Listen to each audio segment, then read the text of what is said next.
got to remember, these spirits that we keep talking about, these spirits, they're your folks.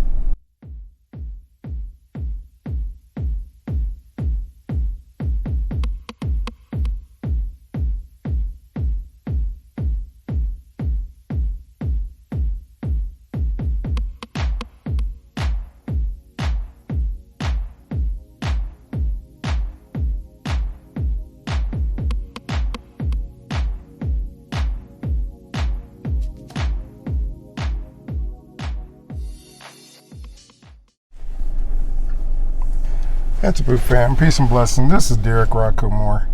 And I've been wanting to do this video for a long time, mainly because there's been a lot of individuals, a lot of fam that has hit me up about doing this video, about asking, how do you incorporate the natural or incorporate any of it into a daily lifestyle, your daily living.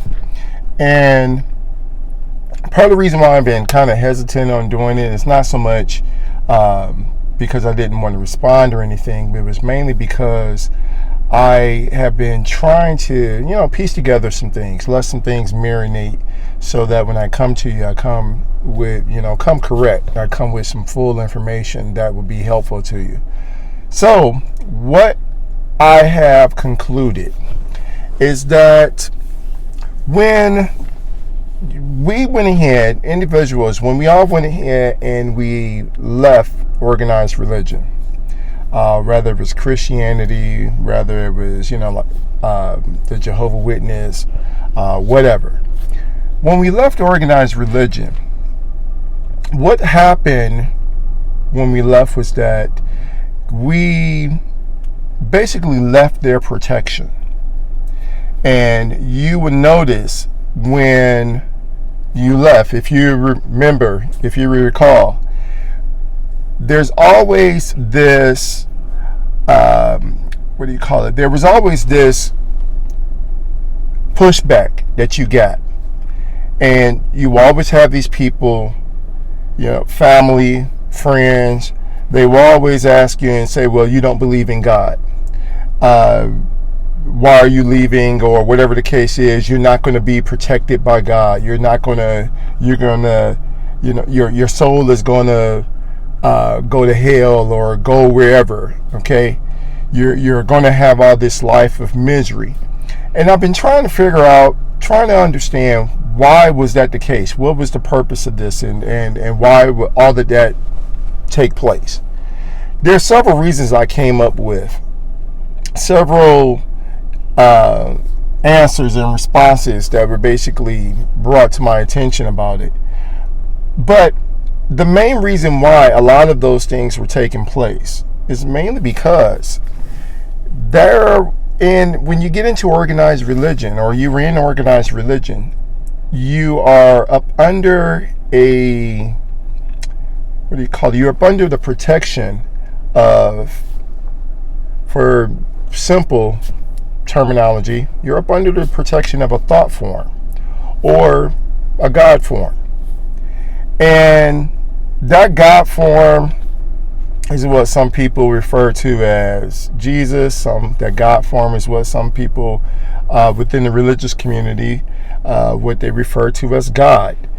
But for the most part, what it is basically, like I said, it's a God form. It's a thought form. And the reason why a lot of these individuals, they give you all this pushback about you leaving the church, leaving whatever organized religion you were in, the reason why they gave you so much pushback is because part of what made that thought form or that God form continue to exist, the main thing was it demanded pure obedience. It demanded pure faith. It demanded pure belief in it. And that's the reason why when we got ready to leave and we kept saying we don't believe in it, it was like, oh my gosh, the world is going to end because of you actually saying you don't believe in certain things that they're preaching anymore, or they're pushing. the reason why is because that is what was the driving force behind you receiving protection and whatever blessings, to say the least. This is what you receive from this particular thought form or this particular God form. Okay? Now, where did this all come from? Well, you got to remember, all Western organized religions all have their root, or they all basically were copied from the Kemetic spirituality or from Kemetic spiritual tradition. The difference between Kemetic spirituality and these organized religions is that in Kemetic spirituality, you're taught these different things. Or let me rephrase that. In the Kemetic spiritual system, you were taught these different things. You were not taught basically to just blindly follow any being, any spirit, any person, any of that. You weren't taught that. Whereas in organized religions, these Western organized religions, that's the selling point. Now, I'm not going to go and say that that was intentional and all that. I'm not going to do that. What I am going to say is where this actually came from, the way Spirits is bringing it to my attention, this basically stems from the Mosaic, the Moses story. A lot of people, like I said, they focus on, we focus, and then when you're on that surface level, you focus on the fact that, okay, was Moses real, was Moses not real, and all that kind of stuff. When you're on the surface level, you do that. But when you go into this more, the more metaphorical, the more metaphysical, and the occult perspective, we start looking at things from another perspective, and we look at it from an energy perspective. And when you look at it from that understanding, it doesn't matter if Moses was real or if he wasn't real. It doesn't matter if he was Akhenaten or if he was related to Akhenaten or if he was a priest or a follower of Akhenaten. What matters is the story. And the story states that when he came down from the mountain, he had these commandments that he basically was coming to go ahead and teach the people.